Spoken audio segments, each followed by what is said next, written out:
Hello and welcome back to the channel. If you're new here, my name is Alana, and in today's video I want to talk about how to budget your next backpacking trip in 2023. Now I'm going to start off this video with 5 tips for how to save money and better budget your backpacking trip, and then in the end of the video I'm going to give 2 examples of how I budgeted 2 very different backpacking trips. One was 2 weeks in Costa Rica and the other was 1 full month in the Dominican Republic. Tip number 1 is to use capital cities as your main hub, but don't really stay there more than 1 or 2 days. Now, obviously, if you love cities, you do you. But in my experience, cities are more expensive, as is flying into small towns. So by flying into bigger cities and using it as your main hub and then taking smaller local transportation to a smaller town, you can avoid spending the big fees for big cities. Obviously there are cool things to see in every city, and I'm not saying to avoid cities, but just try and limit your time there if you're really looking to make your travel last longer.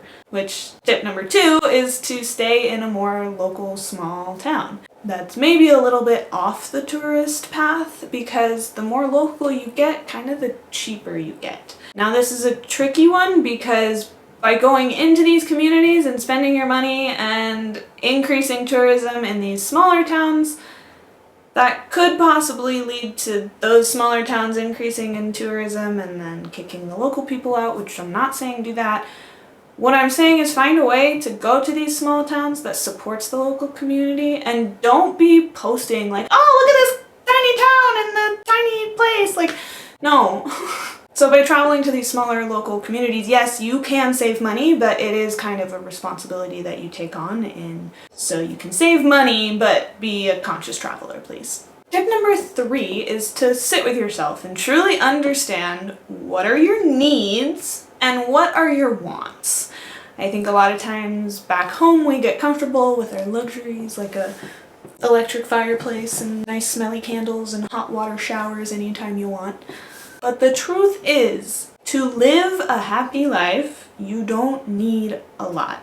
But it's up to you to understand what you need. So some things that might be important to me might not be important to you, or vice versa. So ask yourself, can you give up your private space? Can you share a dorm with people? Can you share a kitchen with people? Are you open to doing volunteer work in exchange for free accommodation and giving up some of your time in order to extend your travel and save money? Are you able to give up the comfortability of flying everywhere, and can you maybe take a local bus and save a lot of money?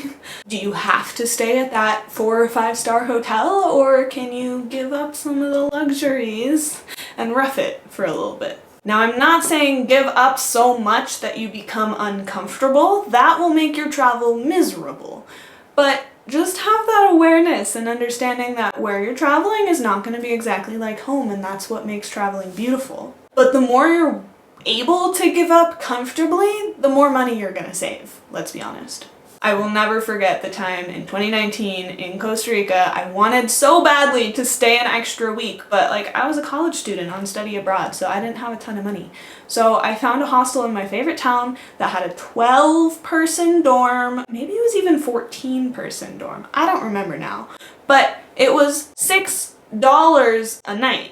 Costa Rica's not that cheap anymore, but $6! And I had a place to sleep, I had a place to cook my food, I had a great environment to meet cool, like-minded people. It was a great $6 spent. But I knew what I was getting myself into in accepting that 14-person dorm. So maybe if you're a sensitive sleeper, maybe it's more worth it to you to put a little bit more money into your accommodation and save money elsewhere. So that's just an example for tip number 3. Tip number 4 is to view travel as travel and not a vacation. I said that slowly so that you could take it in, but if you're wanting to travel long term, don't think of it as a vacation. I want you to think of it as you're just living life, like you would back home. When you're back home, hopefully you're cooking some of your own meals at home, and maybe instead of hiring private taxis all the time, you take local transportation, or when you can walk places, you walk places. And you're not treating yourself to every nice thing that you see on every street corner. So by looking at your travel as just living your life in another place, I think that mindset shift alone helps you save lots and lots of money, because a lot of times we spend money on things we really don't need to while traveling. But also, going back to the last tip, like, know what you can save money on and know what you would regret not doing. So if something costs a lot of money, but you know that if you leave that country having not done that, then you would regret it. Well, we don't want to live life with regret, so, but also you don't want to regret credit card debt. So, you know, like, you need to balance out your own life is what I'm trying to say. But by treating travel as travel and not a vacation, you can save money. Okay, next tip. Last tip, actually. If you want to travel long term, get an online remote income. It doesn't necessarily have to be a remote job for some other company. Maybe you can do freelance work. It just depends on you and your skill set.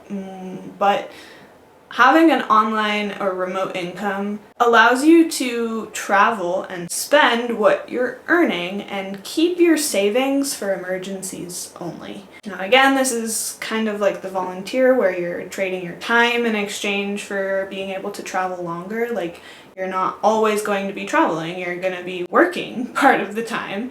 And so you are giving up some of the time that you would be using to see a country, but by working part of the time, you're able to actually experience like what it is like to just stay put there for a little bit.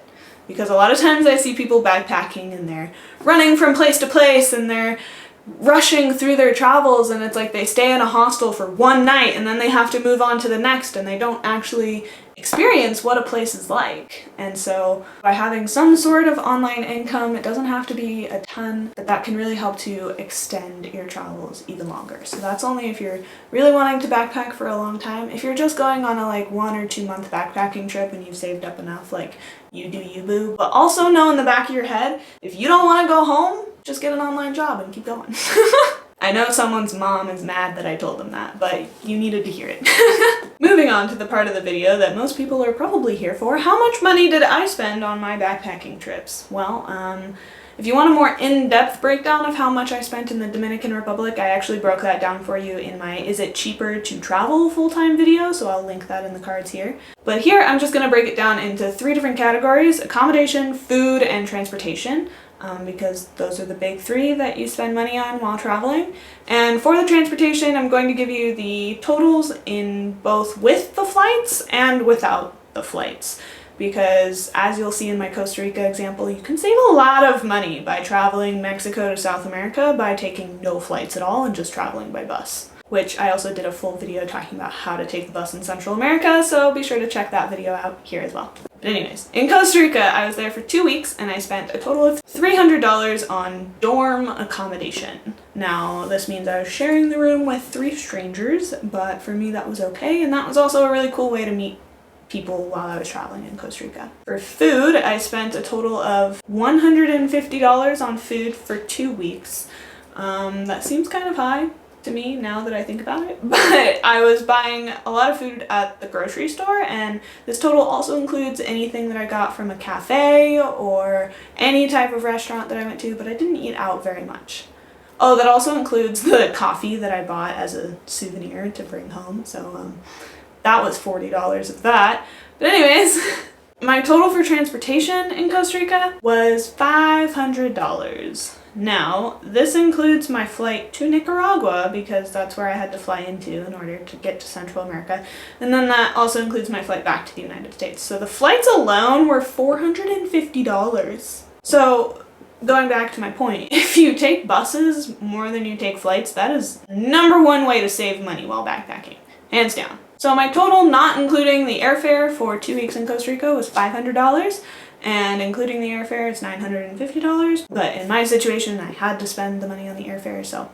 Anyways, in the Dominican Republic, you also kind of have to pay for airfare because it's an island.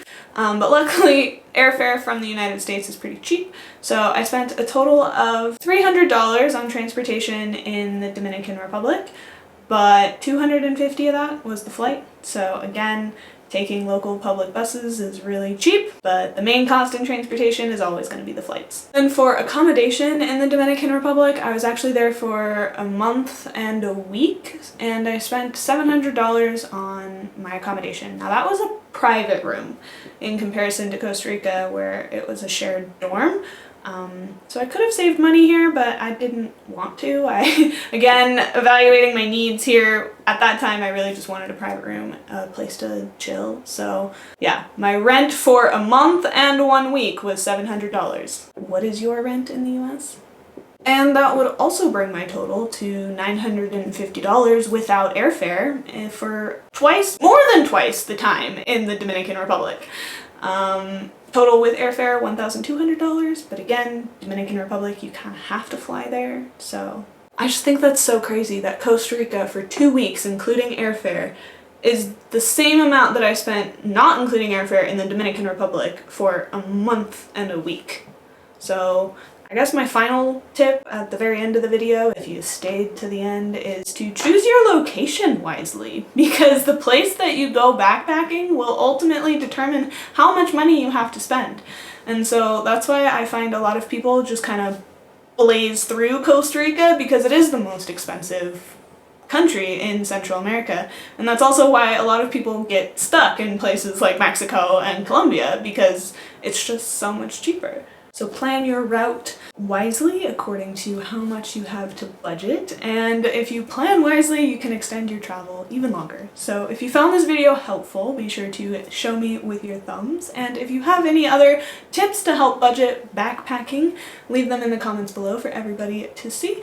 And if you haven't already, be sure to subscribe down below, that helps me out, and I hope to see you again in my next video. Bye guys!